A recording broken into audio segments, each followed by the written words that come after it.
अस्सलाम वालेकुम व्यूअर्स, कैसे हो तुम सब? खुदा करे तुम सब खैर आफियत से हो। व्यूअर्स, मेरी तबीयत कुछ दिनों से ठीक नहीं है, तो सब मेरे लिए दुआ कीजिएगा। आज की स्टोरी बहुत ही इंटरेस्टिंग है, इसमें एंड तक मेरे साथ रहिएगा। तो आज की स्टोरी हम स्टार्ट करते हैं। ये जिनकी स्टोरी है वो बताते हैं कि ये साहिवाल से बिलोंग करते हैं और ये वाक़या इनकी मामा के साथ पेश आया जब उनकी नई नई शादी हुई थी। ये बताते हैं कि तब हमारा घर एक गांव में हुआ करता था और इन्होंने उस गांव का नाम भी बताया, लेकिन वो मुझे सही से प्रोनाउंस नहीं करना आ रहा। फिर तुम लोग कमेंट बॉक्स में मेरी गलतियाँ निकालते, इसलिए मैं कहूँगी ही नहीं। तो ये बताते हैं कि जिस गांव में इनकी मामा की शादी हुई वहाँ पर ये जॉइंट फैमिली सिस्टम में रहते थे।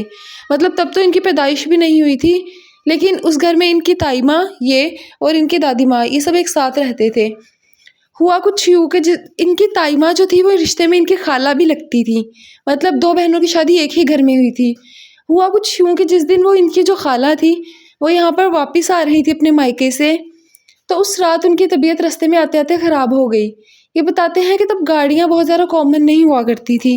रास्ते में आते आते उनकी तबीयत ख़राब हो गई। उनको हम घर लेके आए तो उनको बहुत ज़्यादा सख्त बुखार था। मामा ने उनकी पट्टियाँ वगैरह की और उस टाइम कोई हकीम साहब अवेलेबल नहीं थे। जैसे ही हकीम साहब अवेलेबल हुए हम उन्हें हकीम साहब के पास लेकर गए। उन्होंने बताया कि एक आम सा बुखार है और उन्होंने बुखार की दवाई दे दी, लेकिन हमें नहीं पता था कि हम पर कितनी बड़ी मुसीबत टूट पड़ी है। खैर कुछ दिन ऐसा ही हुआ और ताई माँ का बुखार ना उतरा और उनकी तबीयत दिन ब दिन बिगड़ती गई, जैसा कि उनके ऊपर किसी दूसरी चीज़ का असर हो गया हो। वो किसी और की आवाज़ में बात करती। एक दिन तो कुछ यूँ हुआ कि मामा ने कच्चा गोश्त पकाने के लिए रखा, तो वो गोश्त थोड़ी देर बाद वहाँ से गायब हो गया। हम सब हैरान थे कि वो गोश्त कहाँ गया। जब देखा तो ताई माँ चारपाई के नीचे घुसी हुई थी और उसमें से बोटियाँ निकाल कर खा रही थी। और ये इतनी हैरानकुन बात थी कि वो कच्चा गोश्त कैसे खा सकती हैं।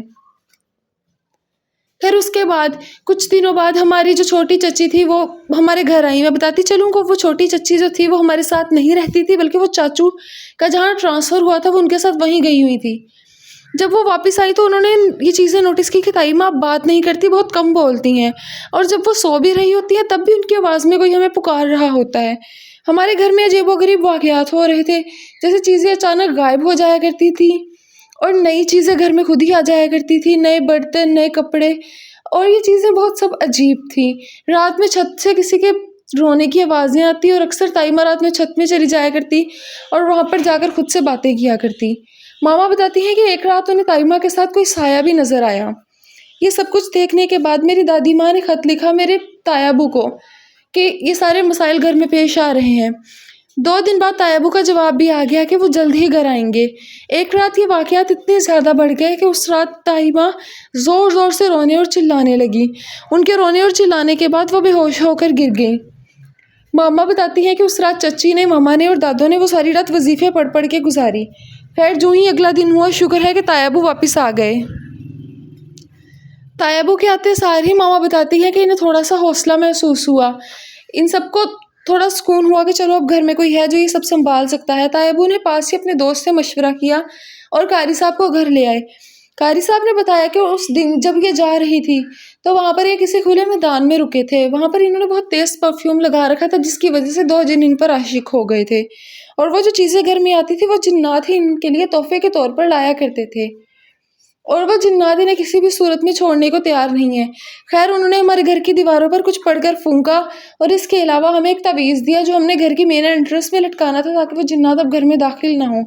हमने ये सब कुछ किया और अब ताई माँ की तबीयत पहले से बहुत बेहतर है। प्लीज़ मेरी वीडियो को लाइक कीजिएगा और सब्सक्राइब